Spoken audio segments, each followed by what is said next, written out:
Dari Abu Hurairah radhiyallahu berkata bahwa Rasulullah SAW bersabda, "Umatku telah dikaruniai 5 hal yang istimewa yang belum pernah diberikan kepada umat-umat sebelum mereka.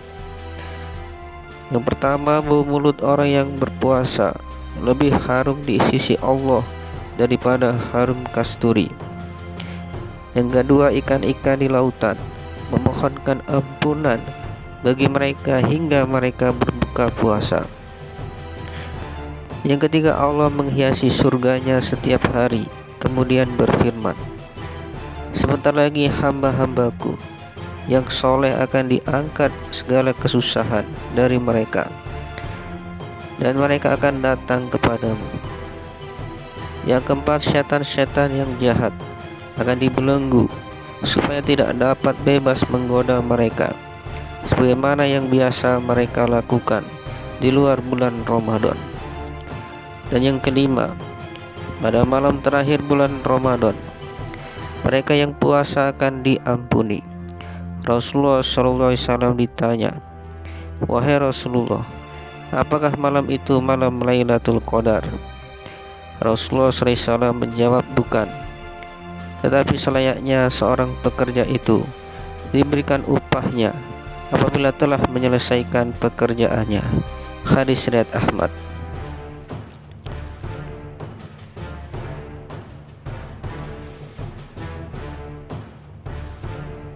Rasulullah SAW dalam hadis ini telah menyebutkan 5 keistimewaan yang merupakan anugerah khusus dari Allah Subhanahu wa Ta'ala untuk umat ini yang tidak diberikan kepada orang yang puasa dari umat terdahulu. Alangkah beruntungnya seandainya kita menghargai nikmat yang besar ini dan berusaha untuk mendapatkan pemberian yang istimewa tadi. Keistimewaan pertama yaitu diterangkan kepada kita bahwa bau mulut orang yang puasa yang terjadi dalam keadaan lapar adalah lebih disukai Allah daripada wangi kasturi. Para pensyarah hadis telah menyimpulkan kata-kata ini ke dalam 8 penafsiran, sebagaimana yang telah saya sebutkan dalam Syarah Al-Muwatta. Namun menurut saya ada 3 penafsiran yang paling kuat dari 8 penafsiran itu. Penafsiran pertama, Allah SWT akan memberikan pahala atas bau mulut orang yang saum di akhirat kelak dengan wewangian yang lebih berharga dan lebih wangi daripada minyak kasturi. Ini adalah keterangan yang jelas dan ini tidak terlalu jauh dari maksud hadis di atas. Riwayat seperti ini juga telah diterangkan dengan jelas dalam kitab Durrul Mansur. Oleh karena itu, keterangan ini berada dalam posisi yang telah ditetapkan. Penafsiran kedua, pada hari kiamat, ketika manusia dibangkitkan dari kuburnya, maka akan keluar dari mulut orang yang puasa wangi-wangian yang lebih harum daripada minyak kasturi, yang merupakan tanda-tanda puasanya. Penafsiran ketiga, menurut pendapat saya yang serba lemah ini, penafsiran yang terbaik dan dapat diterima dari kedua pendapat di atas adalah bahwa ketika di dunia saja, bau mulut orang yang puasa lebih disukai Allah daripada harum kasturi. Hal ini merupakan bagian dari kasih sayang Allah kepada hambanya yang berpuasa. Seseorang yang mempunyai hubungan cinta dengan orang lain, betapapun tidak enak baunya yang keluar dari mulut orang itu, namun menurutnya adalah lebih baik daripada ribuan wangi-wangian.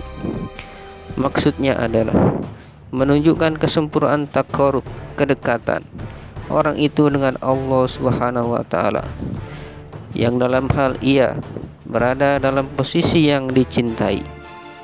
Puasa adalah salah satu ibadah yang paling disukai oleh Allah Subhanahu wa Ta'ala. Oleh karena itu dia berfirman, setiap ganjaran amal akan diberi kepadanya melalui malaikat. Namun untuk pahala puasa, aku sendiri yang akan memberikannya, karena puasa adalah khusus bagiku. Sebagian ulama mengatakan bahwa lafaz yang artinya aku sendiri adalah ganjarannya, yakni aku sendirilah yang akan memberikan ganjarannya. Ganjaran apakah yang lebih tinggi daripada bertemu dengan yang dikasihi? Dikatakan di dalam sebuah hadis bahwa pintu dari seluruh ibadah adalah puasa. Maksudnya ialah dengan sebab puasa, maka hati akan bercahaya sehingga timbul kecintaan pada setiap ibadah.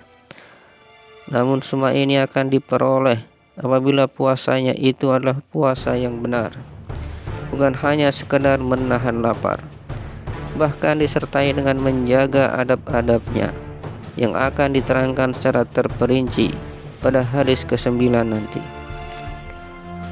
Di sini saya ingin mengingatkan tentang masalah penting berkenaan dengan hadis yang menerangkan tentang bau mulut orang yang puasa. Sebagian imam-imam mazhab melarang orang yang puasa untuk bersiwak setelah tengah hari. Tapi menurut mazhab Imam Abu Hanifah, bersiwak disunahkan kapan saja, dan dengan bersiwak bau gigi atau mulut akan hilang. Sedangkan bau mulut yang disebutkan dalam hadis di atas adalah bau mulut yang terjadi karena perut yang kosong, bukan karena gigi. Alasan-alasan mengenai hal ini terdapat dalam kitab-kitab fikih dan hadis Hanafiyah. Keistimewaan kedua yaitu ikan-ikan di laut akan beristighfar, memohonkan ampunan untuk orang yang saum. Maksud hadis ini menjelaskan betapa banyaknya makhluk hidup yang berdoa untuknya.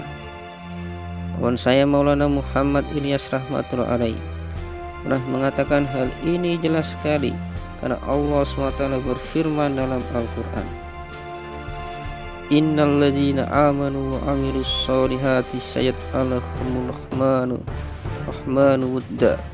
Sesungguhnya mereka yang beriman dan beramal soleh, niscaya yang Maha Rahman akan mencintai mereka. Quran Surat Maryam ayat 96. Disebutkan dalam sebuah hadis, apabila Allah mencintai seorang hambanya, maka Dia akan berfirman kepada Jibril, aku mencintai orang itu, maka hendaklah engkau mencintainya. Maka Jibril pun mencintainya dan mengumumkan kepada penghuni langit, orang itu dicintai Allah, kalian pun hendaknya mencintainya. Maka semua penghuni langit pun mencintainya, dan kecintaan terhadap orang itu diterima tersebar ke seluruh bumi. Ini adalah suatu kaidah yang umum. Biasanya seseorang akan dicintai oleh orang-orang yang dekat dengannya. Tetapi di sini cinta itu begitu tersebar, bukan hanya di sekitarnya. Maka hewan-hewan di hutan dan ikan-ikan di laut pun mencintainya. Dan mereka berdoa untuknya, seakan-akan kecintaan kepada orang itu menembus batas daratan dan lautan. Keistimewaan ketiga adalah dihiasinya surga yang diperuntukkan bagi orang yang saum. Banyak sekali riwayat yang menerangkan hal ini. Dalam sebagian riwayat diterangkan, sejak permulaan setahun, surga telah dihias untuk menyambut kedatangan bulan Ramadan. Dan ini adalah suatu kaedah bahwa semakin penting kedatangan seseorang, maka semakin banyak persiapan akan dilaksanakan. Seperti pernikahan misalnya, beberapa bulan sebelumnya telah dipersiapkan. Keistimewaan keempat adalah setan-setan dibelenggu, sehingga perbuatan maksiat akan berkurang. Tuntutan dari curahan rahmat dan semangat serta banyaknya ibadah pada bulan Ramadan yang penuh berkah ini adalah untuk mengusir setan. Karena pada bulan ini setan berusaha sekuat tenaga untuk menggagalkan dan menghilangkan puasa, sehingga maksiat merajalela di muka bumi, bahkan sampai melampaui batas. Ulama tidak tampak jelas tetapi secara umum terlihat berkurangnya perbuatan dosa. Berapa banyak para pemabuk yang meninggalkan minuman keras pada bulan ini. Berapa banyak kemaksiatan yang biasa dilakukan secara terang-terangan terhenti karena keberkahan bulan ini. Kalaupun masih juga ada perbuatan dosa, hal itu bukanlah suatu perkara yang sulit dalam memahami hadis di atas. Karena kandungan hadis itu menerangkan bahwa yang dibelenggu adalah setan yang sangat jahat. Maka jangan heran jika masih terjadi perbuatan-perbuatan dosa, karena hal itu akibat pengaruh setan yang lebih kecil kadar kejahatannya. Dalam riwayat lain terdapat keterangan bahwa pembelengguan setan-setan itu secara mutlak tanpa batasan, hanya setan-setan yang terjahat saja. Maka apabila yang dimaksud oleh hadis di atas adalah pembatasan kepada setan yang terjahat, yang terkadang satu lafaz disebutkan secara mutlak, namun di pihak lain diketahui adanya pembatasan, maka ini bukanlah suatu hal yang bertentangan dalam hadis. Sebaliknya, jika yang dimaksud oleh hadis di atas adalah pembelengguan seluruh setan, maka terjadinya kemaksiatan pada bulan Ramadan tidaklah aneh. Karena walaupun umumnya kemaksiatan terjadi karena godaan setan, tetapi dapat juga terjadi karena pengaruh kuat dari racun dan hawa nafsu manusia yang sudah terbiasa dengan perbuatan maksiat di luar bulan Ramadan, sehingga lama-kelamaan jadi tabiat yang sulit dihilangkan. Inilah sebabnya mengapa orang-orang yang biasa berbuat dosa di luar bulan Ramadan, maka pada bulan Ramadan pun ia tetap melakukan dosa, karena orang itu sudah terbiasa hidup dengan hawa nafsunya. Maka dosa-dosa itu pun terjadi karena pengaruh hawa nafsunya.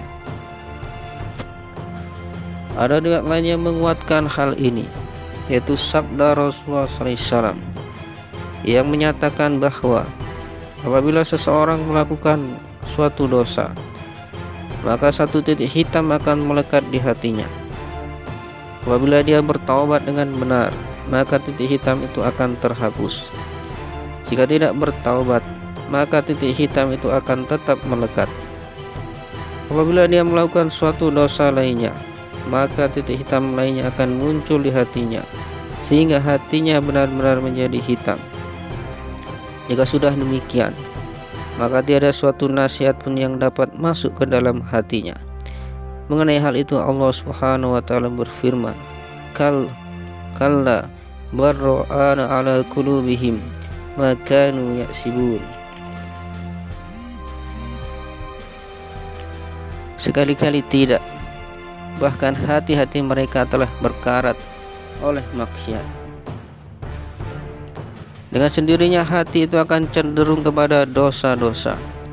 Inilah alasannya mengapa banyak orang yang tanpa segan melakukan suatu dosa tertentu, namun ketika melakukan dosa yang lain, hatinya tidak menerimanya. Misalnya orang yang terbiasa minum khamar, apabila disuruh makan daging babi, ia akan membencinya, padahal keduanya sama-sama maksiat. Oleh sebab itu, apabila seseorang terus-menerus melakukan dosa di luar bulan Ramadan sehingga hatinya menjadi berkarat, maka pada bulan Ramadan pun ia akan terus melakukan dosa walaupun tanpa digoda oleh setan.